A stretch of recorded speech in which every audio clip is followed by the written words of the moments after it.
내가 아는 독일은 유럽 최고의 선진국이라고. 독일은 이미 끝났어. 한국을 꼭 가봐. 한국은 최빈국이라 독일로 간호사와 광부를 수출하던 후진국이잖아. 그건 수십 년 전 이야기고 한국은 초인류 국가인 거 몰라? 우리는 보통 돈이 많으면 뭐든지 가능하다고 생각합니다. 그런데 오늘 소개해드릴 독일 여성은 독일에서 꿈꾸지 못했던 가능성을 한국에서 찾았다고 하는데요. 돈이 많아도 건강은 쉽게 지킬 수 없다는 걸 깨닫게 된 이 독일 여성은 한국에 오고 나서야 새로운 삶을 살 수 있게 되었다고 합니다. 과연 그녀에게는 무슨 일이 있었던 걸까요? 독일 여성의 사연입니다. 감동 퍼짐 애청자 여러분. 영상 시작 전 좋아요와 불우이웃을 위해 끝까지 시청 부탁드립니다. 안녕하세요. 저는 독일인으로 한국 덕분에 새 삶을 살게 된 추미아예요. 이 이야기를 많은 사람들이 알았으면 하는 마음으로 제 경험을 공유하고 싶습니다. 사실 저는 독일 내에서도 꽤 부유한 계층에 속해서 한국의 도움을 받을 거라고는 평생 생각해 본 적 없었어요. 평범한 일상을 사는 사람들에게는 제 말이 크게 와닿지 않을 것 같지만 어느 정도 부유한 환경에서 자란 사람이라면 제 말에 공감하기 쉬울 것 같습니다. 내 나라에서도 충분히 혜택을 누릴 수 있으니까요. 더구나 여긴 독일이잖아요. 독일은 경제, 군사, 의료, 정보, 통신 등 어느 분야에서나 선두가 아닌 곳이 없어요. 그래서 많은 나라에서 독일로 돈을 벌러오기도 하죠. 특히 한국은 더 그랬습니다. 집안대대로 부유했지만 저 역시 사업을 하고 있었거든요. 사업성을 따지자면 한국은 충분히 사업 가치가 있는 나라가 분명했어요. 하지만 거기까지였습니다. 장사할 대상일 뿐 제가 혜택을 누리고 싶은 나라는 아니었거든요. 그런데 전혀 예상하지 못한 부분에서 저는 결국 한국의 도움을 받을 수밖에 없었습니다. 그런 선택을 하지 않았다면 저는 이렇게 글을 쓰지 못할 수도 있었을 거예요. 이미 이 세상에 존재하지 못할 정도로 생사를 오갔기 때문입니다. 돈이 많다는 것은 건강을 관리하는 데 상당히 유리하다는 이야기와 같아요. 건강을 유지하는 데 돈을 아끼지 않으니까요. 형편이 넉넉하지 못한 사람들은 건강에 대한 투자보다 지금 당장 먹고 사는 현실에 더 집중하는 경향이 있잖아요. 그 결과 결국 병을 더 키워서 주먹으로 막을 수 있던 일을 온몸으로 막아도 막지 못하게 되고요. 고생만 하다가 세상을 떠나는 사람들이 많다는 것을 이미 알고 있었습니다. 그렇기에 제가 부유하다는 건 항상 다행으로 생각했어요. 저희 집 내력이 있어서 건강을 특히 주의해야 하거든요. 예전엔 젊은 나이에 암 때문에 생을 달리한 경우도 많았습니다. 하지만 이제 시간이 흘렀고 빠르게 암을 발견해 대처할 수 있었고 돈 걱정 없이 치료했기에 이제는 걱정할 만큼 목숨이 위태롭지 않게 되었거든요. 그래서 매년 건강검진을 하며 위험 요소를 제거하는 방향으로 관리하고 있었어요. 식단은 물론 집으로 운동 선생님을 불러 매일 꾸준히 운동도 하고 있었고요. 누릴 수 있는 게 많기 때문에 건강이 중요하다는 것을 너무나 잘 알기 때문이었습니다. 하지만 그럼에도 불구하고 막기 어려운 것들이 있었습니다.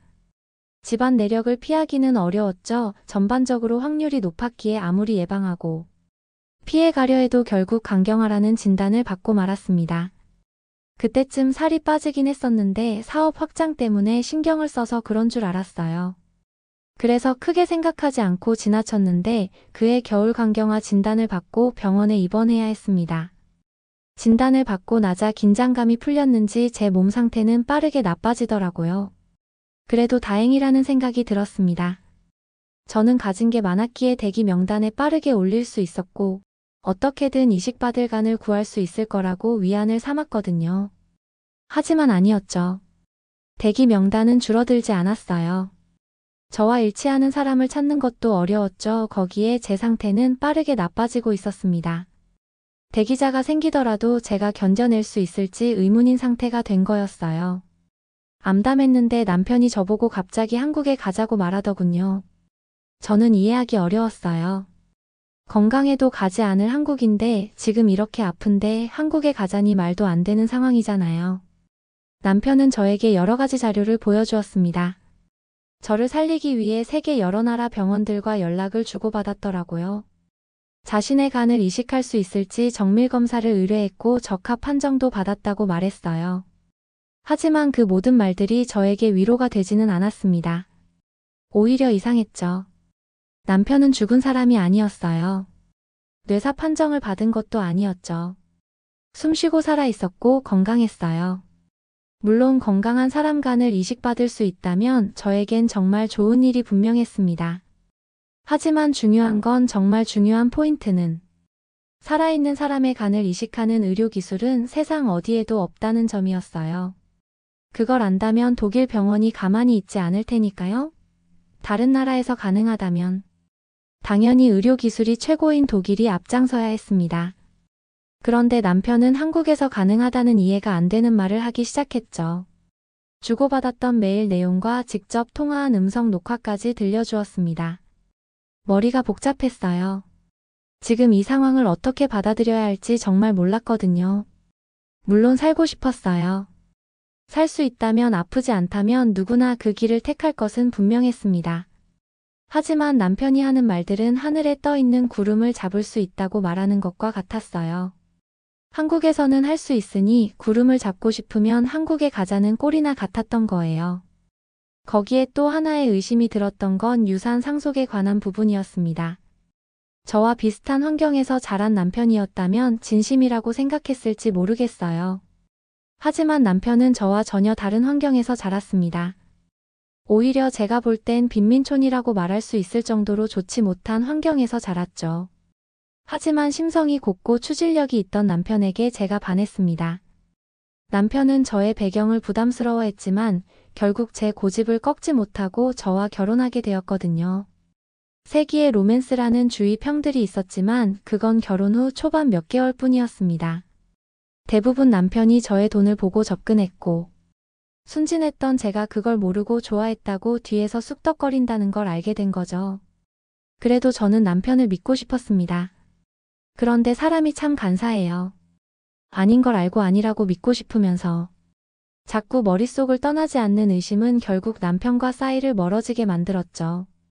그런 상황에서 남편이 자신의 간을 저에게 준다고 말하고 있었습니다. 한국에서 가능하니 한국에 빠르게 가자는 말도 덧붙였죠. 가는 게 문제가 아니었습니다. 정말 그런 게 한국에서 가능하다면 당연히 가는 게 맞으니까요. 그런데 아직 제 유언을 수정하지 않았기에 혹시 그걸 노리는 건가 싶었습니다. 제가 죽으면 저에 대한 지분을 모두 남편에게 위임한다는 내용이었거든요. 결혼촌의 마음을 보여주기 위해 작성했고 아직 남편을 의심하지만 바꾸지는 못했거든요. 그런데 또 그것 때문이라 생각하면 이상했어요. 그렇다면 굳이 저를 살리려는 어떤 행동을 하지 않아도 독일에서 안 좋은 결말로 이어질 가능성도 배제하기 어려웠기 때문입니다. 그래서 제가 직접 알아보고 싶다고 말했어요. 그리고 불특정 다양한 사람들에게 한국 의료 기술에 대해서도 묻고 살아있는 간 이식에 대해서도 물었습니다. 결과는 놀라웠어요. 총 10명에게 물었는데 10명 모두 동일한 대답을 했기 때문입니다. 세계에서 한국이 살아있는 간 이식이 최고라고 말했던 거예요. 그래서 저는 담당 의사를 불렀어요. 그리고 직접 물었습니다. 남편이 이 병원에서 간 이식 적합성 검사를 한 게 사실이며 독일은 못하지만 한국은 살아있는 간 이식이 가능한지에 대해서 말이에요. 독일 병원의 담당 의사는 모두 사실이라고 말했습니다. 그런데 왜 나에게 그런 사실을 알려주지 않았냐고 물었더니 제 건강이 악화하여 어려울 거라고 판단했대요. 어처구니 없더라고요. 그래도 환자를 살리려면 어떻게든 알려줘야 했다는 게 제 생각이기 때문입니다. 제가 돈이 없는 것도 아니었잖아요. 이식이 가능한 남편이 있었는데 제 상태를 핑계로 안일하게 생각했다는 사실에 실망했어요. 더 이상 비싼 병원비를 지불하며 독일 병원에 있을 이유가 없었습니다. 그전까진 희망은 있었지만 마음 한편으론 마지막을 준비했던 것 같아요. 식욕도 없고 마지못해 하루하루를 버티고 있었으니까요.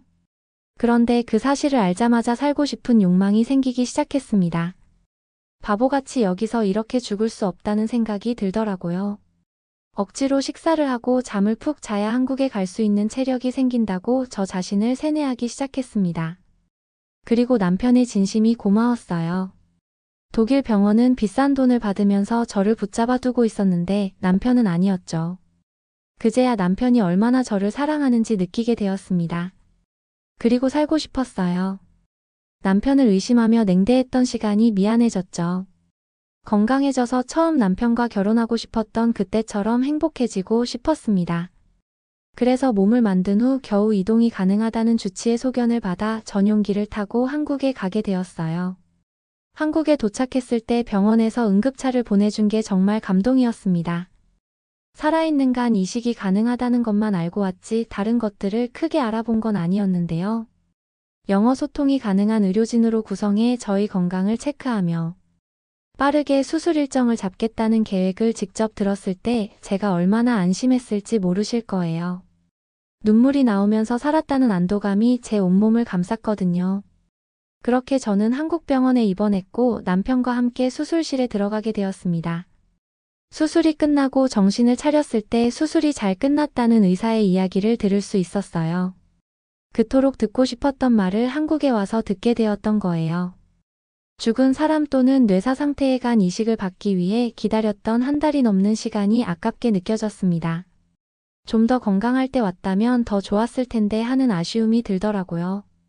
그래도 다행이라는 생각이 들었죠. 남편 덕분에 독일에서 죽어갈 뻔한 제가 이렇게 다시 숨을 쉬고 건강하게 세상을 살아갈 수 있었기 때문입니다. 저는 당연하게 한국 의사에게 물었어요. 남편은 어디에 있느냐고 말입니다. 분명 수술실에 들어가기 전 함께 준비하고 들어갔기에 남편도 옆에 있을 줄 알았거든요. 그런데 없더라고요. 한국인 담당 의사는 수술은 잘 끝났지만 남편 상태가 좋지 않다고 했습니다. 간을 이식받은 사람이 불완전한 상태를 보이는 경우가 상대적으로 많은 편이라고 말했어요. 지금 남편처럼 간을 이식해준 사람이 이런 상태인 건 드물지만 곧 괜찮아질 거라고 덧붙였습니다. 전 당황했어요. 당연히 수술 결과가 좋지 못한 건 저라고 생각했거든요. 제 몸 상태가 좋지 못했으니까요. 간을 이식받아도 받아들이지 못하는 건 당연히 저라고 생각했습니다. 한 번도 건강한 간을 떼어주는 남편에게 문제가 생길 거라고 생각하지 못했던 거예요. 세상에 어떻게 이런 일이 생길 수 있는지 남편에게 미안한 마음이 들면서 눈물이 흐르기 시작했습니다. 남편은 이런 상황도 알고 있었을 거예요. 저를 설득하기 위해 했던 말들이 머릿속을 스치며 제가 이기적이었다는 생각이 들었습니다. 그리고 또 한편으론 제가 남편을 많이 사랑한다는 것도 알 수 있었어요. 남편 없는 삶이 이렇게 가슴 아플지 간접 경험을 하게 된 거니까요. 또 다른 한편으로는 남편에게 제가 얼마나 많은 사랑을 받고 있는지, 남편에게 제가 얼마나 소중한 사람인지 알 수 있었습니다. 그렇지 않고서야 자신이 저 대신 죽을 수 있는 상황을 찾아서 가자고 할 수 없으니까요. 한국인 의사가 돌아가고 전 진심으로 기도하기 시작했습니다. 다시 남편을 만날 수 있다면 아니 남편을 살려달라고요. 아직 둘이 못 해본 것들이 많기에 그 모든 걸 다 누리고 싶다는 진심을 호소하기 시작했습니다. 분명 그걸 깨우쳐주기 위해 신이 이런 장난을 치는 거라고 믿고 싶었던 거예요. 제 진심이 통했는지 남편은 하루 24시간을 꼬박 정신을 못 차리고 집중치료실에 있더니 차츰 의식을 회복하기 시작했습니다. 그 소식을 들은 저는 평생 남편 옆에서 함께하기로 마음먹었어요.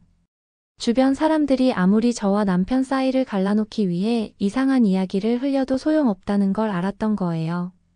한국이 살아있는 간 이식이 가능한 나라라는 걸 찾고 자기 간을 선뜻 내어준다는 건 절대 사랑 없이 불가능한 희생이니까요. 그렇게 남편과 저는 한국에서 수술받고 서로에 대한 사랑, 고마움, 헌신을 느끼게 되었습니다. 그리고 한국에 갈 때 힘들게 응급차를 타고 누워서 갔던 것과 다르게 독일로 돌아올 땐 제가 제 발로 당당하게 걸어서 공항까지 이동했고 안전하게 독일까지 도착할 수 있었습니다. 독일에 왔지만 그동안 대학병원에 후원하던 일을 계속해야 할지 고민한 것도 사실이에요. 의료기술이 이렇게 뒤처진 나라라는 것도 모르고 후원했다니. 돈이 아깝다는 생각이 들 정도였죠. 하지만 후원했기에 그나마 지금의 발전을 할 수 있었을까 싶은 생각도 들었습니다. 지식이라는 게 부족한데 갑자기 잘하게 될 수 있는 건 아니니까요. 하지만 한 가지는 분명해졌습니다. 건강검진을 받는 건 독일에서 할 수 있지만 저에게 문제가 생기면 독일 병원이 아니라 한국 병원으로 가야겠다는 것 말이에요. 보험 혜택을 적용받지 않아도 독일보다 훨씬 저렴한 의료비에 놀랐어요. 그런데도 독일보다 훨씬 월등한 실력을 자랑하는 의사들이 정말 많고요. 한국은 사업하기 좋은 나라라고만 생각했는데요. 그게 아니라는 사실을 깨닫고 한국인 친구를 사귀고 싶다는 생각이 들기 시작했습니다. 이렇게 좋은 나라에 갈 때 의사 선생님 말고 웃으며 이야기할 수 있는 친구가 있으면 정말 좋을 것 같거든요. 지금까지 주위에서 한국인을 직접 만난 적이 없어서 어디로 가야 하는지 모르겠어요. 한국이 좋아지기 시작하니까 한국어도 요즘 귀에 들어오는 거 있죠. 제가 5개 국어를 해서 또 다른 언어를 배울 필요성을 잘 느끼지 못했어요. 주로 사업할 때 필요한 언어를 공부했으니까요. 처음으로 순수하게 한국어는 한국인 친구를 사귀고 싶은 마음에 배우고 싶어지더라고요. 또 독일 병원이 아닌 한국 병원을 이용할 생각이라 더 그런지 모르겠습니다.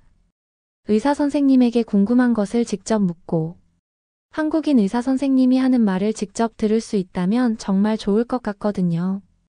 요즘 제 최고의 관심사는 한국이에요. 병원에 입원하기 전엔 어떻게 해서라도 더 많은 이윤을 남기기 위해 일만 생각했거든요. 이젠 틈나는 대로 한국을 떠올리게 되네요. 그것도 일로 생각하는 게 아니라 한국의 병원 외에 다른 곳들을 관광하며 시간을 보내고 싶어서 말입니다. 이런 제 마음을 알았는지 남편이 어제 한국행 비행기 티켓을 저에게 주었어요. 전용기를 타고 가는 게 아니라 많은 사람과 어울려 함께 이동하자고요. 저는 당연히 좋다고 말했습니다. 한국인 친구나 한국어를 배우고 나서 간다고 막연하게 생각했거든요. 그런데 다시 생각해보면 그런 걸 하지 못해도 못 가는 건 아니잖아요. 항상 제가 생각하지 못했던 부분을 채워주는 이 남자와 한국 덕분에 놓치지 않고 행복을 이어갈 수 있을 것 같습니다. 여러분은 이번 사연을 통해 어떤 것을 느끼셨나요? 세계적으로도 인정받는 한국의 의료기술과 따뜻한 배려가 한 사람의 인생을 어떻게 바꿀 수 있는지 볼 수 있었는데요. 단순히 경제대국 기술 강국이라는 타이틀을 넘어서 한국이 진정한 사람의 나라임을 다시 한번 느낄 수 있었던 시간이었습니다. 이 자랑스러운 나라에서 살아가는 것이 얼마나 큰 축복인지 다시 한번 생각하게 되네요. 구독과 좋아요 부탁드리며 사연자분께 전해드릴 댓글도 남겨주시면 전달해드리겠습니다.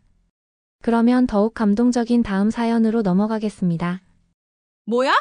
너 한국에 오더니 이런 꼴을 하고 살고 있었구나. 한 부유해 보이는 중국인이 오랜만에 보이는 친구를 보자마자 비웃는데요. 그 중국인을 보자마자 이 여성은 쥐구멍이라도 숨고 싶다면서 부끄러워서 어쩔 줄 몰라 합니다. 한국에 와서 이 여성은 어떻게 된 것일까요? 오늘의 사연은 중국인 유에이 씨의 사연입니다. 안녕하세요. 중국인 유에이입니다. 누군가 저에게 제가 가장 좋아하는 색이 무엇이냐고 물었다면 2번 생각할 필요 없이 저는 금색이라고 대답했을 거예요. 칙칙한 노란색이 아니라 보석함에서 반짝이고 디자이너 핸드백에서 저를 향해 윙크하는 진짜 금색 말이죠. 베이징에서 부유한 부모님과 함께 살면서 제 세계는 최고 가장 비싸고 가장 빛나는 것이 전부였거든요. 제가 좀 버릇이 없었는지도 모르겠네요. 하지만 저희 아파트는 맨 꼭대기층에 있었어요. 영화에서 본 크고 멋진 초고층 호텔 기억하시나요? 그런 곳에 산다고 상상해보세요. 웬만한 사람들의 침실보다 큰 저만의 옷장과 1년 동안 신을 수 있는 신발보다 더 많은 신발이 있었어요. 제 휴대폰이요.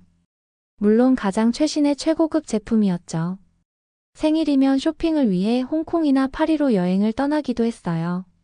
적어도 제가 보기에는 정말 멋진 삶이었죠. 제 친구들은 모두 저와 똑같이 부유한 부모를 둔 사치스러운 취향의 아이들이었어요. 다른 나라에 대해 이야기할 때는 주로 최고의 브랜드를 어디에서 찾을 수 있는지에 대한 이야기를 나누게 되는 친구들이었죠. 한국은 어땠냐고요? 글쎄요, 제 꿈의 휴가지 목록에서 한국은 있던 적이 없었다고만 말씀드릴게요. 제 머릿속에서 한국은 이상한 음식, 유치한 드라마, 멤버 수가 너무 많은 K-팝 아이돌 그룹이 전부였어요. 친구들과 저는 한국 연예인들의 사진을 보며 비웃곤 했죠. 다들 같은 성형외과에 갔었나 라며 농담을 하곤 했어요. 저희는 저희가 세상에서 가장 멋지다고 생각했죠. 하지만 그러다 아버지 회사의 사건이 터지고 말았어요. 뉴스에서 린 코퍼레이션 CEO 사기 혐의라는 말을 듣는 순간 저는 제 완벽한 삶이 끝났다는 것을 알았습니다. 단순히 돈이 줄어들거나 멋진 것들을 모두 잃는 것이 아니라 수치심 때문이었어요. 아버지는 제가 아는 가장 똑똑하고 강인한 분으로 항상 제 영웅이었어요. 항상 모든 일을 제대로 해내는 분이셨죠. 그런데 이제 아버지는 뉴스에서 스캔들 수사 같은 단어 옆에 얼굴이 도배된 남자가 되었습니다. 학교에서의 상황은 하룻밤 사이에 견딜 수 없는 상황으로 바뀌었습니다. 한때는 모두가 제 친구가 되고 싶어 해서 제가 관심의 중심이었어요. 하지만 이제는 다들 저를 못 본 척하기 바빴죠. 나쁜 것은 복도에 울려 퍼지는 속삭임과 저를 향한 동정 어린 시선이 들었어요. 맹세컨대 선생님들조차도 저를 다르게 보기 시작했어요. 모두가 제가 그들 앞에서 무너지고 울기만을 기다리는 것 같았고, 저는 절대 그들에게 만족감을 주지 않기로 결심했습니다. 저는 모든 것을 참았어요. 분노, 슬픔 그리고 많은 혼란이 있었죠. 집의 분위기는 화려함에서 우울함으로 바뀌었어요. 부모님은 거의 말을 하지 않으셨고 말을 하셨을 때는 조용한 어조와 걱정스러운 눈빛으로 말씀하셨죠. 어머니는 제가 안 보는 줄 알고 울기도 하셨어요. 한 번은 휴대폰을 바라보시던 아빠의 눈에서 눈물을 본 적이 있는데 또 다른 나쁜 뉴스 기사가 화면을 스쳐 지나가고 있었죠. 그 모든 것의 무게가 한데 반짝이던 저희 아파트에 무겁게 내려앉았습니다. 상황은 폭주하는 장바구니보다 더 빠르게 내리막길을 걸었어요. 정장을 입은 덩치 크고 무서운 남자들이 아버지와 대화하러 나타나기 시작했고, 더 많은 조용한 회의와 긴장된 귓속말이 오가기 시작했죠. 어느 날부터는 가정부가 나오지 않았어요. 그 다음엔 운전기사도요. 저의 세상이 조금씩 축소되는 것 같았어요. 그러자 기자들이 찾아왔어요. 처음에는 건물 밖에서 기다리던 몇 명뿐이었지만 곧 사방에 기자들이 몰려들기 시작했죠. 제가 조금만 밖으로 나가면 그들은 카메라 플래시를 터뜨리며 질문을 쏟아내곤 했죠. UAC 사기꾼의 딸이 된 기분이 어때요? 아버지의 범죄에 대해 알고 있었나요? 저는 그들을 무시하고 애원하고 심지어 고함을 지르는 등 모든 방법을 다 써봤어요. 하지만 아무 소용이 없었습니다. 저는 쫓기고 갇힌 기분이 들었어요. 끊임없는 침입은 제게 남아있던 작은 일상을 산산조각 냈습니다. 제 안식처였던 아파트는 이제는 감옥이 되어버렸죠. 몇 주간의 끊임없는 뉴스 보도가 끝난 후 상상도 할 수 없는 일이 일어났어요. 부모님은 저를 앉혀놓고 또 한 번 진지한 대화를 나누었습니다.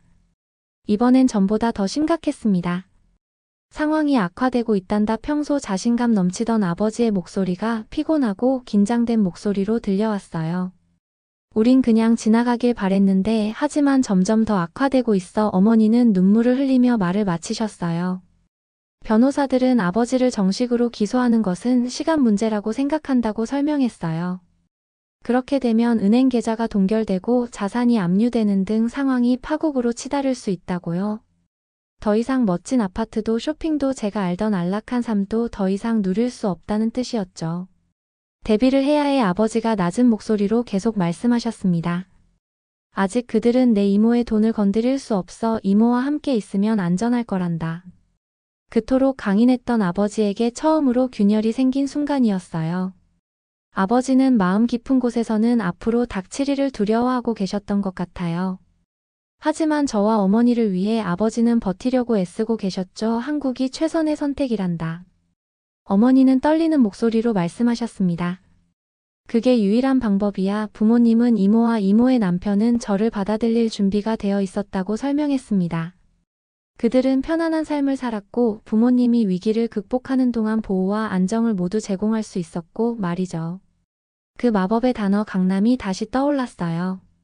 그분들의 말에 따르면 강남은 서울의 아름답고 현대적인 지역이었죠. 하지만 아무리 달콤한 말로 포장해도 현실의 따끔함을 감출 수는 없었어요. 저는 분노와 불신이 뒤섞인 감정으로 가득 찼어요. 어떻게 저를 택배처럼 보낼 수 있을까요? 저는 떠나고 싶지 않았어요. 하지만 제가 항의하면 할수록 부모님은 더 광분하고 절망적이어지셨어요. 마침내 저는 이 모든 것을 통제할 수 없다는 사실을 깨달았죠. 일주일 후 저는 비행기를 타고 창밖으로 저물어가는 베이징의 스카이라인을 바라보고 있는 제 자신을 발견했어요. 눈물이 흘러내렸지만 저는 눈물을 멈출 생각조차 하지 못했어요. 저 멀리 슬픔을 태워버릴 만큼 뜨거운 분노가 솟구치는 것을 느꼈습니다. 어떻게 나한테 이런 짓을 할 수가 있지? 한국행 비행기는 길 거라고 생각했는데. 저는 생각보다 공항에 금방 도착했어요. 도착한 저는 이모를 만나 차에 탔습니다. 이모네 집까지 가는 차 안에서의 시간은 고문에 가까웠어요. 몇 시간 동안 같은 자세로 앉아 있었기 때문에 엉덩이가 뻐근하고 속이 메스꺼웠으며 기분이 당연히 어두웠죠. 이모는 밝고 환하게 웃으며 서울이 얼마나 멋진 곳인지에 대해 쉬지 않고 수다를 떨었어요. 저는 그저 대충 대답만 했습니다. 이모가 뭐랄까요? 저는 서울이 베이징의 끔찍하고 낙후된 버전이 될 거라고 확신하고 있는데 말이죠. 모든 면에서 낙후된 도시였죠. 저는 가는 곳마다 제 의심을 확인하는 것 같았습니다. 차 밖의 풍경은 매끈한 고층 빌딩과 반짝이는 쇼핑몰에서 멀어질수록 끝없이 이어지는 회색 아파트와 낯선 차들로 가득한 거리로 바뀌었죠. 광고판도 지루해 보였고 눈에 띄는 몇 개의 상점도 디자이너 브랜드가 아니었습니다. 마침내 이 유명한 강남 지역에 있는 이모의 아파트 앞에 차를 세웠을 때 실망감은 최고조에 달했어요. 네, 물론 건물 자체는 충분히 화려해 보였지만 특별한 것은 딱히 없었습니다. 베이징은 곳곳에 이런 건물이 즐비해 있었거든요. 아파트 내부는 베이지색 카펫과 지나치게 채워진 가구로 가득했어요. 이모는 할머니를 연상시키는 클래식 스타일로 꾸며진 방으로 저를 안내해 주었어요. 솔직히 낯선 향기에 머리가 핑 돌았어요. 저는 그냥 침대에 쓰러져 펑펑 울고 싶다는 생각뿐이었어요. 놀라지 마세요. 문제는 아직 끝나지 않았습니다. 익숙한 앱과 연락처가 있는 제 휴대폰은 지금이 최악의 순간이라고 판단하고 있었어요. 알고 보니 이 휴대폰은 한국 휴대폰 서비스와 호환되지 않았어요. 이제 베이징에서의 실제 생활로 돌아갈 수 있는 생명줄조차 끊긴 것이었죠. 그 다음에는 와이파이 비밀번호가 없다는 치명적인 타격이 찾아왔어요. 오, 걱정하지 마렴 유에이야. 제 이모는 제가 절망에 빠진 것을 전혀 눈치채지 못한 채 이렇게 말했어요. 물론 우리 집에도 인터넷이 있어. 남편이 집에 오면 컴퓨터 로그온을 도와줄 거야. 컴퓨터요. 옛날에 사람들이 사용하던 두피가 큰 데스크톱 같은 거요. 이곳은 기술력이 없는 것과 다름없었어요. 무엇보다도 저는 갑자기 완전히 혼자가 되었다는 끔찍한 현실에 적응하지 못하는 상태였어요. 첫 주 동안 저는 방에서 거의 나오지 않았습니다. 이모가 사다 준 간식으로 끼니를 때우고 먼지 쌓인 DVD 플레이어로 오래된 영국 영화를 보며 버텼죠. 몇 시간 동안 침대에 누워 죽은 휴대폰으로 오래된 사진을 스크롤하며 지난 삶의 모든 멋진 순간을 되살리고만 있었어요. 사진 속의 기억은 제 심장을 찌르는 작은 칼과 같았습니다. 마침내 저는 더 이상 죄수처럼 갇혀있는 것을 견딜 수 없었어요. 좋아, 서울이 얼마나 끔찍한 곳인지 한번 직접 보자고 생각했어요. 저에게는 계획이 있었습니다.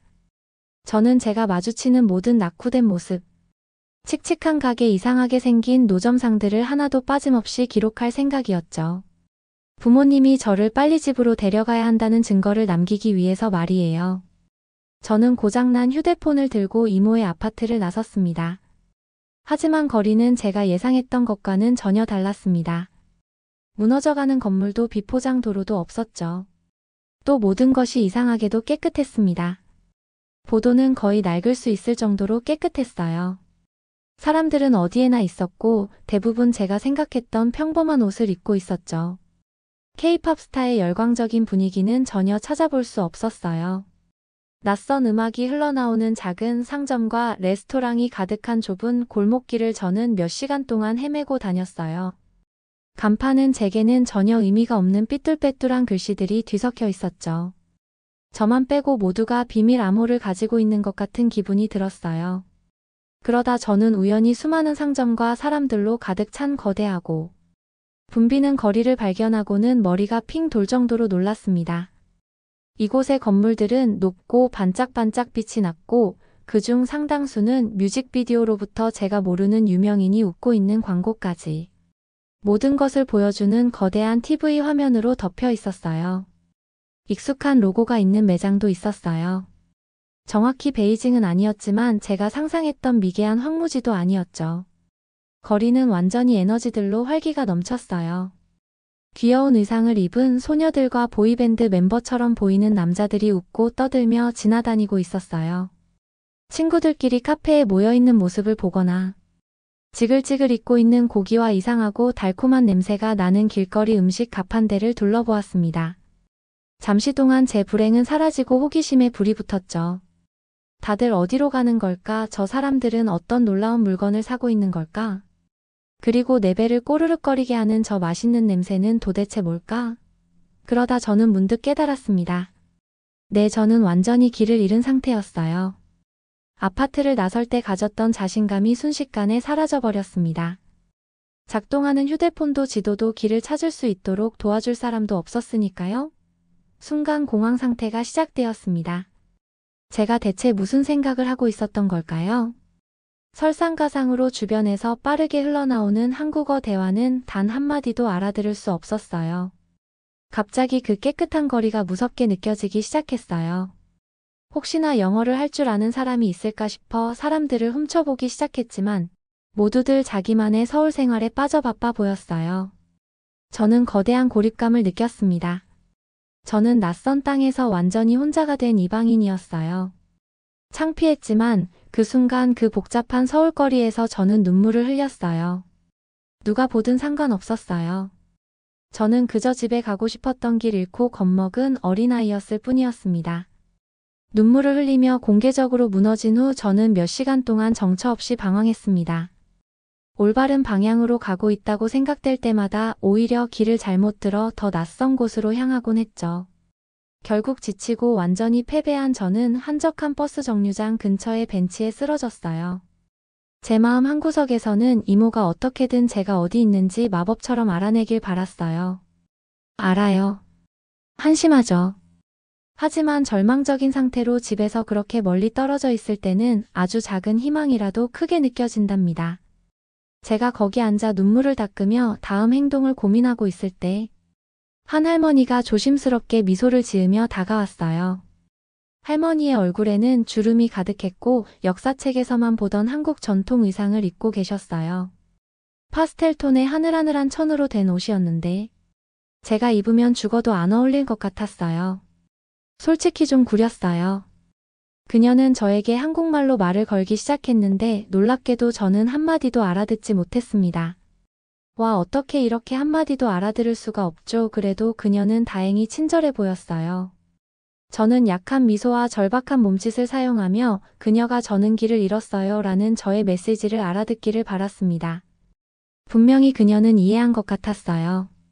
할머니는 제 팔을 쓰다듬더니 버스 정류장 바로 위쪽의 좁은 길을 손가락으로 가리켰습니다.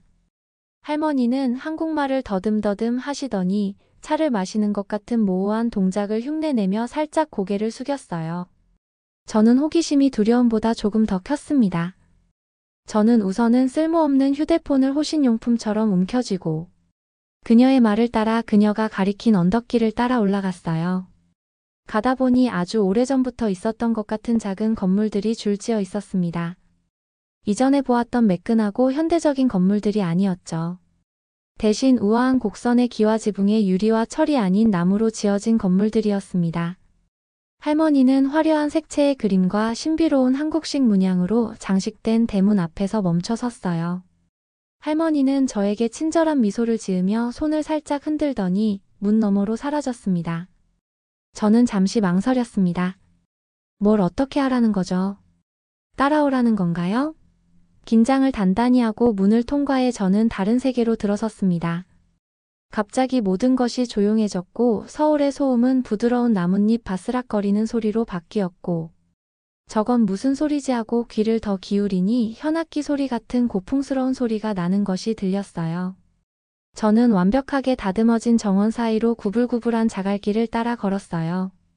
꽃이나 그 어떤 것에도 집착한 적이 없었지만 이곳의 꽃들은 이름도 모르는 섬세한 화려한 색채가 폭발하듯 아름다워 보였어요. 모든 것이 너무 평화롭고 제가 겪은 서울 같지 않은 느낌이 들었어요. 이 고풍스러움이 더 이상은 강렬해질 수 없다고 생각했을 때 모퉁이를 돌자 한옥마을이 제 눈앞에 펼쳐졌어요. 높은 지붕과 나무마당이 있는 그림처럼 완벽한 한국 전통 가옥을 아시나요? 저는 그저 그것들이 관광용 트랩 같은 것이라고 생각했었죠. 하지만 이곳은 가짜 마을이 아니라 실제 사람들이 살고 있는 실제 마을이었어요. 집 안에서 들려오는 목소리와 웃음소리가 들리고 햇볕이 잘 드는 마당에 빨래를 널어 말리고 있는 모습도 보였어요. 호기심과 진짜로 앉아보고 싶은 욕구가 묘하게 뒤섞인 채 저는 가장 가까운 마당으로 걸어 들어갔어요. 우연히 찻집을 발견했습니다. 높은 나무 단상 위에 낮은 테이블들이 놓여 있었고 여러 사람이 작은 컵에 차를 담아 마시며 이야기를 나누고 있었어요. 갑자기 디자이너 청바지에 오버사이즈 구찌 후드티를 입고 울어서 눈이 충혈된 제가 얼마나 괴짜처럼 보였을까 하는 생각이 들었습니다. 아무리 중국에서 쫓겨났다고 해도 저는 스타일을 포기할 수는 없었다고요. 하지만 다행히 그 누구도 저를 쳐다보거나 조금도 놀라지 않았어요. 오히려 한복을 곱게 차려입은 젊은 여성이 저를 빈자리로 저를 가리키며 미소를 지으며 장판을 두드리며 낯선 사람을 초대하는 것이 세상에서 가장 자연스러운 일이라는 듯이 말을 건네주었어요. 저는 잠시 망설이다가 조심스럽게 다가가 앉았지만 불편한 마음에 경계심을 풀지는 않았어요. 제가 생각했던 것보다 훨씬 멋진 전통 의상을 입은 여성과 2명의 일행이 인사를 하며 저에게 고개를 살짝 숙였습니다. 저는 뺨에 열기가 올라오는 것을 느끼며 어색한 인사를 함께 건넸습니다. 눈 깜짝할 사이에 찻잔이 담긴 쟁반과 김이 모락모락. 나는 주전자 쿠키처럼 생긴 작은 접시가 눈앞에 나타났어요. 여자는 저에게 차를 따라 주었고 저는 이걸 어떻게 마셔야 할지 몰라 일단은 조심스럽게 컵을 들었습니다. 다행히도 한 남자가 컵을 잡는 방법, 홀짝이는 동작 등 모든 과정을 보여주기 시작했어요. 심지어 꿀꺽꿀꺽 소리까지 냈기 때문에 저는 먹는 방법을 알려주는 것이라는 걸 알 수 있었죠. 심지어 그는 윙크까지 했는데 놀랍게도 저는 오랜만에 미소를 지었습니다. 차를 한 모금 마시는 동안 놀라운 일이 일어났어요.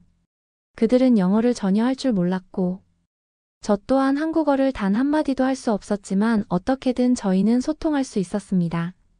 미소 과장된 몸짓 웃음소리가 터지면서 저는 이상하게 편안해지기 시작했습니다. 서울에 도착한 후 줄곧 함께했던 긴장과 불안이 차를 한 모금 마실 때마다 사라지기 시작한 것 같았죠. 해가 지기 시작하자 저는 새로운 친구들을 따라 더 많은 마을을 돌아다녔습니다. 그들은 저를 아름다운 도자기가 전시된 가게에 데려가 한복 입는 법을 알려줬고 입어볼 수 있게도 해주었어요. 백살은 좋게 되어 보이는 노인이 서해를 시연하는 곳에도 들러 익숙하면서도 낯선 글씨를 집중해서 그려보았죠. 마침내 떠날 시간이 되었을 때 저는 슬픔의 물결이 저를 덮치는 것에 스스로 충격을 받았습니다. 이모의 아파트로 돌아가기 전 저는 차를 마시던 일행들에게 큰절을 하고 제가 아는 유일한 한국말인 감사합니다 를 어색하게 입에 담았어요. 그들은 최고의 칭찬인 것처럼 환하게 웃어주었습니다. 한옥마을을 빠져나오는 저의 발걸음이 한결 가벼워졌습니다. 여전히 꺼져 있는 휴대폰을 내려다보며 큰 깨달음을 얻었어요. 그날 그 아름다운 곳에서 친절한 사람들과 함께 진짜 한국을 처음 맛보았는데 놀랍게도 정말 마음에 들었답니다. 솔직히 말하자면 한옥마을에서의 놀라운 경험에도 불구하고 저는 한국인이 되기에는 아직 멀었습니다. 물론 전통적인 물건들이 예쁘긴 했지만 솔직히 말해서 여자는 고급스러운 것이 필요하다고 생각했죠. 뭐 차와 미소로 영원히 살 수 있는 건 아니잖아요. 다행히 이모가 아파트 근처에 큰 시장이 있다는 얘기를 해줬었어요. 이름이 남대문 뭐 그런 비스무리한 거였어요. 이모는 그곳의 규모를 이야기해주며 그곳에서 모든 것을 찾을 수 있다고 말씀하셨죠. 저는 사람이 많은 곳을 좋아하지는 않지만 저렴한 가격에 짝퉁 디자이너 핸드백을 살 수 있다는 생각에 마음이 움직이기 시작했어요. 저의 나의 사랑스러운 옷장 복원 작전이 공식적으로 시작되었습니다. 며칠 후 저는 급하게 번역한 디자이너 이름 목록과 떠날 때 부모님께서 챙겨주신 현금 한 주먹으로 무장한 채 서울에서 내면의 폭풍 쇼핑 정신을 발휘할 준비를 마쳤습니다. 시장은 지하철을 타고 쉽게 갈 수 있는 거리에 있었어요. 여기서 나오자마자 저는 소음과 냄새 혼잡한 인파에 휩싸여 정신을 차리기 힘들었죠. 하지만 마음을 다잡고 시장 안으로 들어가자 시장은 옷 번쩍이는 전자기기, 악몽을 꾸게 하는 이상한 건어물 알 수 없는 캐릭터. 양말 등 상상할 수 있는 모든 물건이 넘쳐나는 노점과 상점들로 가득한 좁은 골목길의 미로와도 같았어요. 상인들은 서로를 앞지르려고 열정적으로 자신의 상품을 외치고 있었어요. 그곳의 에너지는 짜릿하면서도 완전히 압도적이었죠. 찾았다. 내 세상 후 저는 저의 내면의 소리를 들었습니다. 여기서 내 호화로운 삶을 되찾을 수 있겠군. 기다려라 나의 사랑스러운 아가들아. 이제 제 안에 숨어있던 흥정여왕의 기질을 발휘할 시간입니다. 저는 핸드백들이 높이 쌓여있는 가판대에 집중했습니다. 구찌, 프라다, 루이비통. 저는 주문처럼 브랜드 이름을 외우며 조금이라도 디자이너의 손길이 닿은 것을 찾으려고 애썼어요. 그러다 클래식 샤넬과 어렴풋이 닮은 가방을 하나 집어들었죠.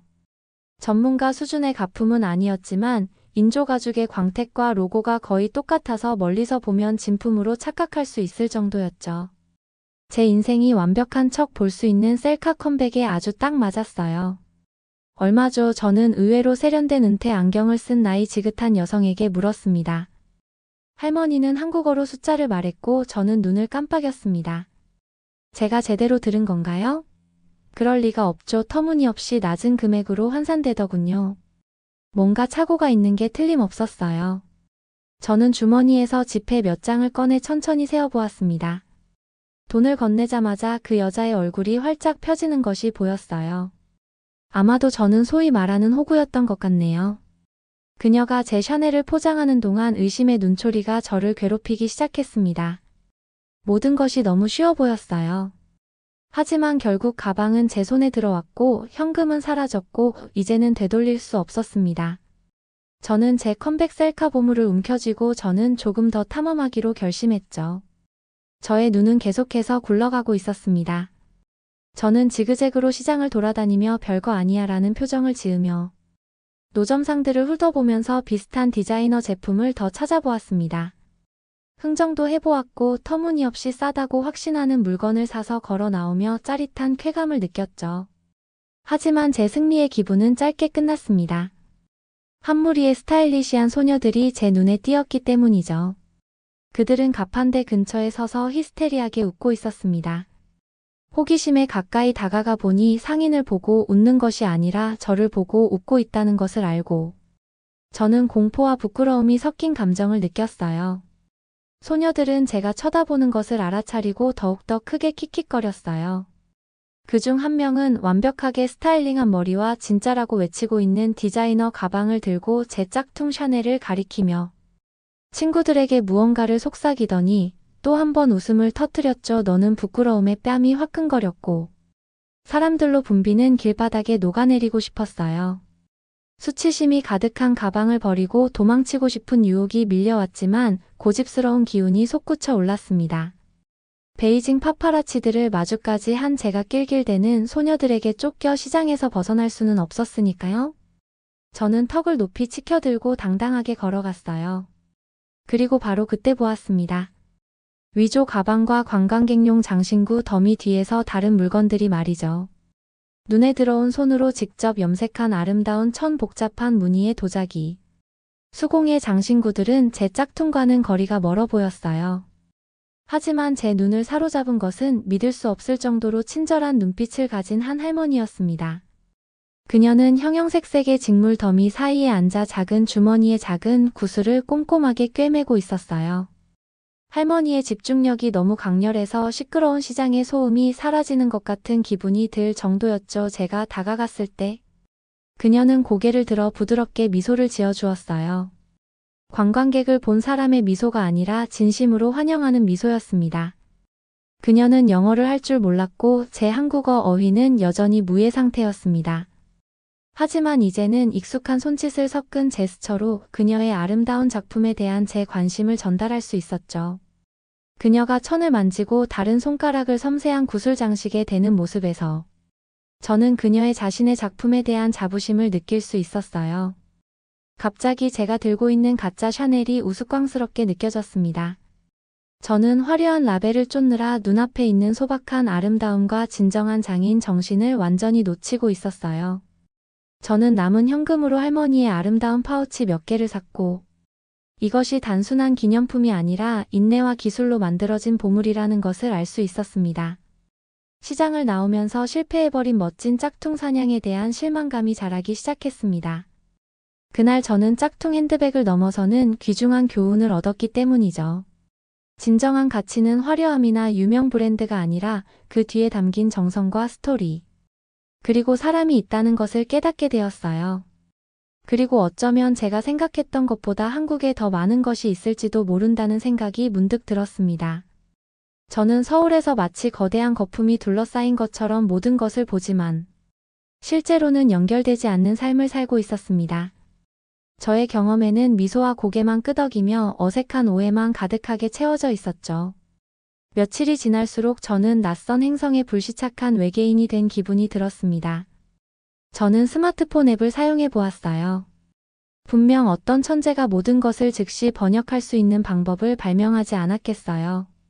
몇 가지 최고 등급의 번역 앱을 다운로드했지만 실제 한국어와 거의 흡사하지 않은 기괴한 대화를 휴대폰과 나누고 있는 제 모습을 금세 발견할 수 있었어요.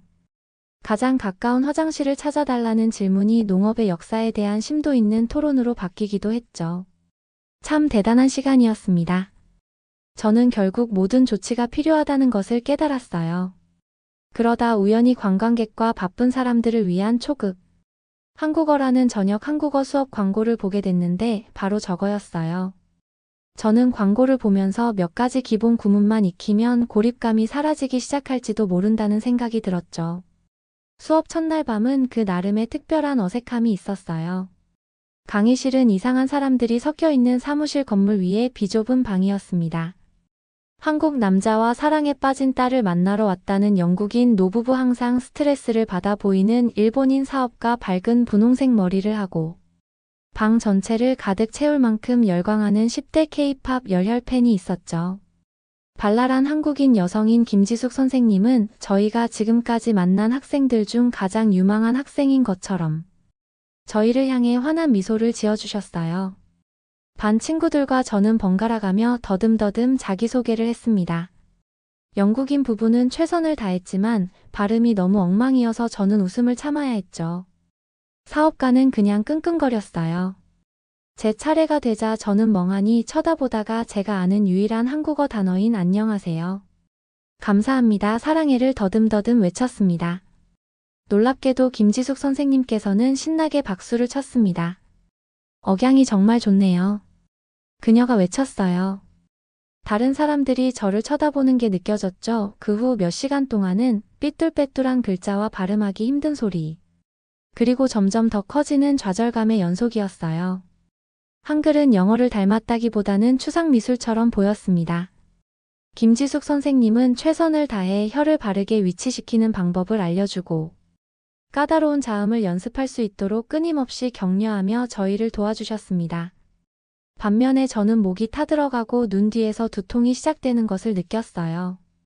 머리가 터질 것만 같을 때쯤 김지숙 선생님이 자비롭게도 쉬는 시간을 주셨죠. 저는 의자에 주저앉았고 다른 사람들은 서로 수다를 떨기 시작했습니다.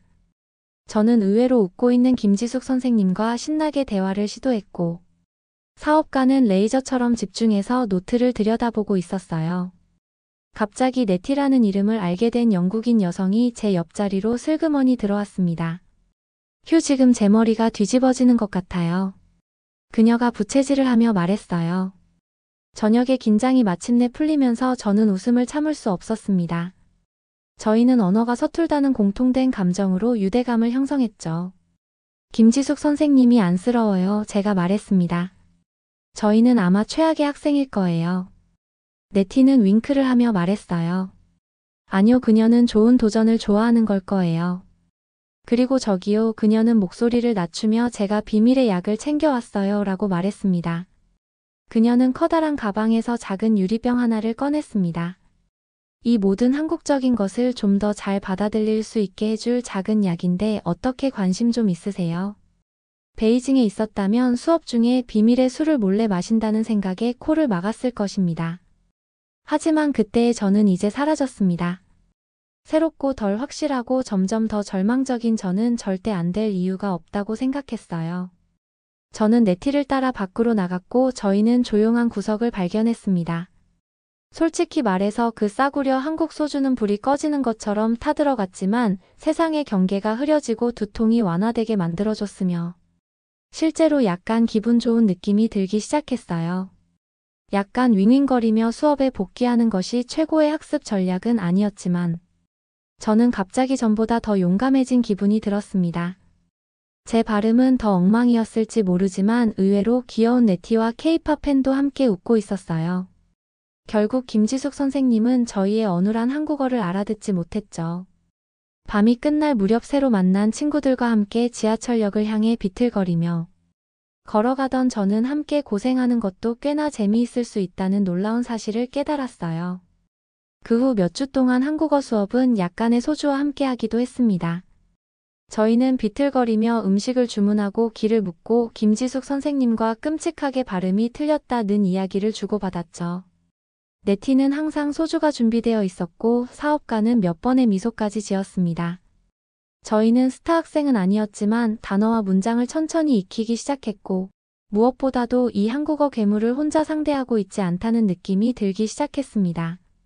배움은 완벽해지는 것이 아니라 한 번에 조금씩이라도 연결되는 것이었죠.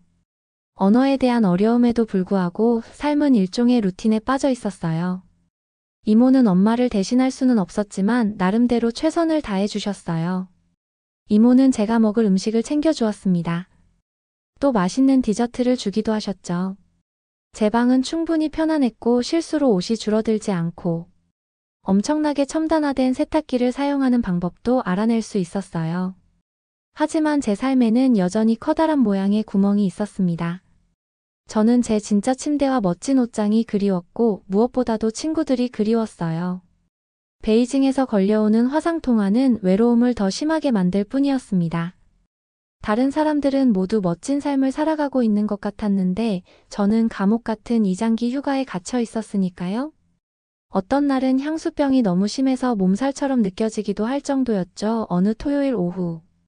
유난히 한심한 기분에 인스타그램을 뒤적거리던 중 같은 반 친구인 분홍색 머리의 케이팝 마니아인 수연이의 부재중 전화를 받게 되었어요. 저는 호기심에 다시 걸기 버튼을 눌렀습니다.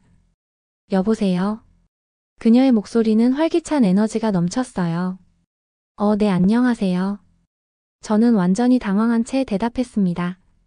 알고 보니 그녀가 갑자기 전화를 건 데에는 이유가 있었습니다. 수연이는 학급 반장을 담당하고 있었는데 자신이 직접 나서서 사람들을 모으고 있었던 것이었죠. 김지숙 선생님이 추석을 맞이해 학급 나들이를 계획하고 있어요. 한국의 추석이요. 중요한 날이에요. 모두 함께 하는 것이 정말 중요하죠. 추석 여행 가이드에서 읽었던 그런 명절 중 하나가 아니었나요? 사람들이 가족을 방문하기 때문에 교통체증이 많다고 했었죠. 그럴 수 있을지 모르겠어요. 이미 변명을 만들어내려고 노력하면서 중얼거리고 있었어요. 추석에 대한 제 상상 속에는 전자레인지에 돌릴 수 있는 라면 한 그릇을 들고 아파트에서 혼자 찡그리는 모습이 담겨 있었죠. 제 마음을 알아차린 수연이의 목소리는 한층 더 밝아졌습니다. 정말 재밌을 거예요. 시골에 있는 선생님의 친정집에 가는데 맛있는 음식도 있고 전통놀이도 할 수 있고 게다가 수업 시간에 가산점도 받을 수 있대요. 제 마음을 읽은 듯 그녀는 재빨리 새로운 나라에 있는 게 얼마나 힘든지 알아요. 진짜 한국 문화를 체험할 수 있는 좋은 방법이 될 거예요. 그렇게 항상 안에 갇혀있는 느낌만 들지는 않을 거예요. 그녀의 목소리에 담긴 진지함이 저를 놀라게 했어요. 저는 항상 그녀가 다음 K-팝 콘서트까지 며칠 남지 않은 날을 카운트다운하는 데만 집중하는 약간 철없는 사람이라고 생각했거든요. 글쎄요, 저는 망설였어요. 물론 한편으로는 호기심이 생겼지만 다른 한편으로는 술에 취해 발음 교습을 받지 않은 멍청한 학생으로 더 많은 한국인 앞에서 망신을 당할까봐 겁이 났어요. 제발 같이 가는 게 어때요? 정말 재미있을 것 같은데 수연이는 계속해서 설득했어요. 저는 마음을 바꾸기도 전에 마지못해 알았어요. 알았어요 라고 더듬거리며 대답했습니다. 다음 주말 저는 만원 열차 안에서 한국어를 배우는 동료들의 흥분된 수다에 둘러싸여 있는 제 모습을 발견했습니다. 김지숙 선생님은 선생님이라기보다는 떠들썩한 아이들을 이끄는 어머니처럼 보였습니다. 너무 가정적이었어요. 제가 베이징에 있을 때와는 전혀 달랐죠. 한없이 길게 느껴지던 기차가 한적한 곳에 있는 작은 역에 정차했어요. 푸르른 산들이 저희를 둘러싸고 있었죠. 저희는 더 작은 마을에 가는 차에 몸을 싣고 좁은 도로를 따라 달렸습니다. 김지숙 선생님은 저희에게 이모, 삼촌, 사촌, 할머니 등 가족을 소개해 주었고, 저는 그녀의 빠른 한국어에 미소만 짓고 고개만 숙였음에도 불구하고 할머니는 저를 향해 환한 미소를 지어주셨어요. 남은 하루는 맛있는 냄새와 낯선 맛 그리고 예상하지 못했던 따뜻함의 연속이었어요. 김지숙 선생님의 가족은 저희의 서툰 한국어 인사를 웃음으로 반겨주었고, 저희는 몇 가지 한국어 단어와 게임에서나 볼 수 있는 손짓, 그리고 놀랍게도 믿을 수 있는 휴대폰 번역 앱을 사용하여 기본적인 대화를 이어나갈 수 있었어요. 저희는 100가지가 넘는 작은 요리를 맛있게 먹고 위험할 정도로 부드러운 수제 막걸리를 시음하고, 김지숙 선생님의 이모들이 추석을 축하하기 위해 형형색색의 송편을 준비하는 모습을 흥미롭게 지켜보았어요. 전통놀이도 또 다른 문화적 모험이었어요. 저희는 막대기를 던지는 놀이와 널뛰기를 했는데 몇 번이나 넘어지고 웃음이 터져나왔어요. 심술궂은 사업가인 사이토 씨도 네티가 건초 더미에 머리를 박을 뻔하자 배꼽을 울며 웃음을 터뜨렸습니다. 김지숙 선생님과 그녀 가족의 따뜻함, 그들의 관습을 익히며 나누는 활기찬 웃음. 그리고 아무것도 모르는 이방인으로서도 무언가의 일부가 된 듯한 느낌은 제가 가지고 있던 향수병을 조금씩 없애주기 시작했습니다. 그날 저녁 옥상에 모여 서울의 불빛에서 멀리 떨어진 유난히 밝은 별을 바라보는데 저는 묘한 평화가 밀려오는 것을 느꼈습니다. 떠나기 전 김지숙 선생님의 할머니는 제 손에 작은 선물 하나를 쥐어주었어요. 그 안에는 제가 시장에서 샀던 것과 같은 아름다운 수제 파우치가 들어있었죠. 하지만 이 파우치는 더 특별하게 느껴졌습니다. 할머니의 주름진 손이 제 손을 꽉 쥐었을 때 할머니의 눈에서 언어를 초월한 친절함을 보았어요. 정확히 무슨 말을 했는지는 몰랐지만 그 감정은 분명했습니다.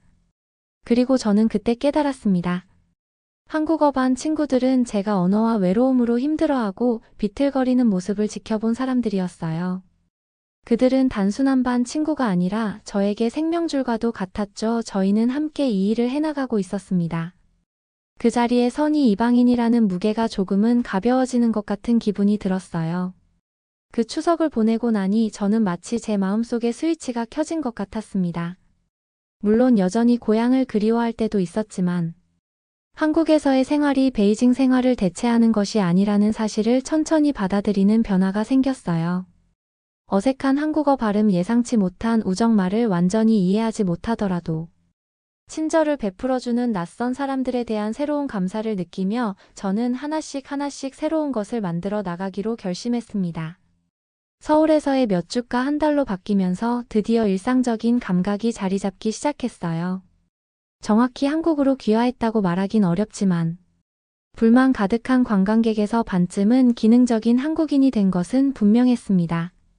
한국어는 여전히 어려운 작업이었지만 저는 실수 없이 음식을 주문할 수 있었고 지하철을 자신 있게 이용할 수 있었으며 시장에서의 흥정에도 성공했죠. 그리고 가장 중요한 것은 친구처럼 느껴지기 시작한 사람들이 있다는 것이었어요. 어느 쌀쌀한 가을 오후 수영과 네티. 그리고 저는 한국어 강의실 건물 근처 카페의 단골 부스에 모여 앉아 있었어요. 공기는 볶은 커피 향과 학생들의 수다로 가득했죠. 네티가 평소에 극적인 감각으로 재미있는 데이트 앱에 대해 이야기하고 있을 때 카운터에서 익숙한 얼굴, 아니 익숙한 디자이너 핸드백이 제 눈에 들어왔습니다. 나 돈 많아라고 외치는 듯한 의상을 차려입은 옛 베이징 친구 중 한 명이 거기 서 있었어요. 스캔들이 터졌을 때 다른 친구들과 함께 사라진 제니, 아니 이제는 저의 전 친구 제니였습니다. 그 이후로 제니의 인스타그램 게시물은 쇼핑과 화려한 휴가의 하이라이트들의 연속이었고 제 인생이 폭풍우를 헤치고 순항하는 동안 제 인생은 난파되었다는 것을 끊임없이 상기시켜 주었죠. 제 속에서는 뜨겁고 불쾌한 무언가가 치밀어 올랐습니다. 그녀에 대한 분노와 완벽한 삶을 살고 있는 것처럼 보이는 그녀에 대한 부끄러운 부러움이 뒤섞인 감정이었죠. UA 괜찮아요. 네티의 목소리가 제 생각을 뚫고 들어왔습니다. 아, 미안해요. 저는 그냥 순간적으로 제 길을 잃은 복잡한 감정이 밀려오는 것을 말로 설명할 수가 없었습니다. 그래서 저는 용감하게 가짜 미소를 지으며 잠시만요라고 말했어요. 언제나 눈치 빠른 수연이가 몸을 숙이며 목소리를 낮췄어요. 아는 사람인가요? 저 여자 그녀는 멋지다라는 적절한 단어를 찾았죠. 저는 망설이다. 결정했습니다. 털어놓아야 했으니까요. 네, 우린 친구였어요. 아빠가 범죄 용의자가 아니었을 때요. 제가 씁쓸하게 덧붙였습니다. 그들의 충격적인 표정은 제 인생에서 그 부분에 대해 생각해 본 적이 없다는 것을 말해 주었어요. 그들에게 저는 모든 것을 가졌다가 모든 것을 잃은 소녀가 아니라 약간은 어리숙한 외국인 친구들일 뿐이었죠. 저희는 동사활용법과 술 취한 웃음으로 유대감을 쌓았지 베이징 친구들과 나눴던 대화가 아니었어요. 카페인 때문인지 아니면 남아있는 분노 때문인지 모르겠지만 말이 쏟아져 나오기 시작했습니다. 제니의 배신 모든 일에 불공평함 어울리려고 애쓰는 제 모습 뒤에 숨겨두었던 외로움에 대해 저는 쏟아냈어요.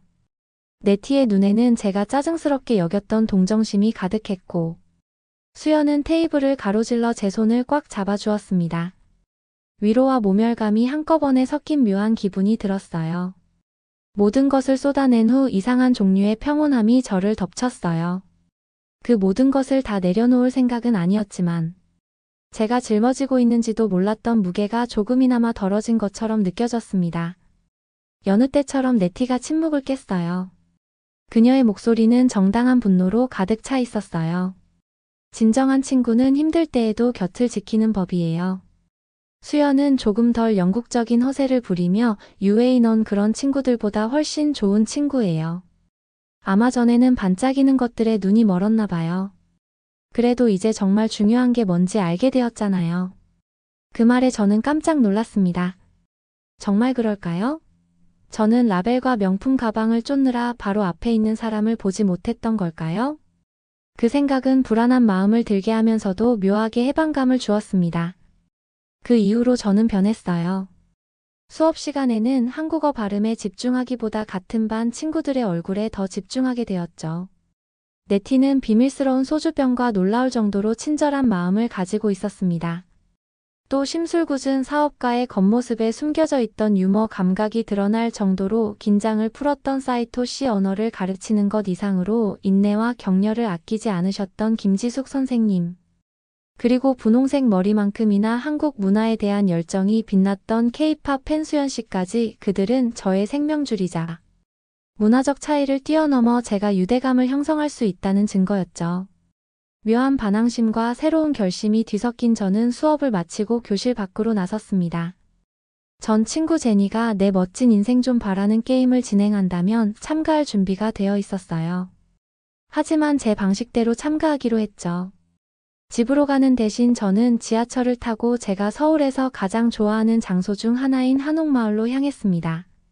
저는 제가 본 것 중 가장 아름다운 수제 종이로 가득한 작은 가게에 들어갔어요. 서툰 한국어와 제스처로 선명한 색상으로 된 간단한 캘리그래피 도구를 몇 개를 샀어요. 이모네 집에 돌아와서 저는 몇 시간 동안 정성스럽게 한국어로 짧은 메시지 몇 개를 만들었습니다. 완벽하지 않았고 글씨체도 기껏해야 흔들리는 정도였지만 마음에서 우러나온 말이었죠. 감사합니다. 당신은 나의 친구입니다. 저는 배우고 있습니다. 다음 날 아침 일찍 수업이 시작되기 전 저는 정성껏 쓴 쪽지를 작은 한국 전통 기념품과 함께 반 친구들과 김지숙 선생님께 건넸습니다. 학생들의 얼굴에 나타난 놀란 표정과 진심. 어린 미소는 그 어떤 디자이너의 선물보다 저를 따뜻하게 해주었어요. 그날 수업을 마치고 나오면서 저는 마음이 가벼워진 것을 느꼈습니다. 처음에는 제 강제 추방 같은 이 여정이 고통스러웠지만 이제는 제가 가장 중요하다고 생각하는 반짝이는 세상 너머를 볼 수 있는 기회라는 뜻밖의 선물도 주었다는 것을 깨달았기 때문이죠. 그리고 지하철로 향하는 동안 저는 낯선 사람들의 친절을 받아들이고 어렵게 얻은 우정을 축하하며 소박한 아름다움에 감사하고 있는 저를 발견할 수 있었어요. 저는 앞으로 더욱더 새로운 저를 발견할 준비가 되어 있습니다. 여러분은 어떻게 보셨나요? 응원과 격려의 한마디씩을 댓글로 남겨주시기 바랍니다. 사연자분들에게 전달해드리겠습니다. 실제 사연 제보를 받고 있습니다. 채택되신 분께는 작은 선물도 보내드리고 있습니다. 저희의 사연이 여러분의 하루에 작은 힘이 될 수 있었으면 좋겠습니다. 감동적인 사연을 주변 분들과 이야기 나눠보세요. 더욱더 좋은 영상으로 다시 찾아뵙겠습니다.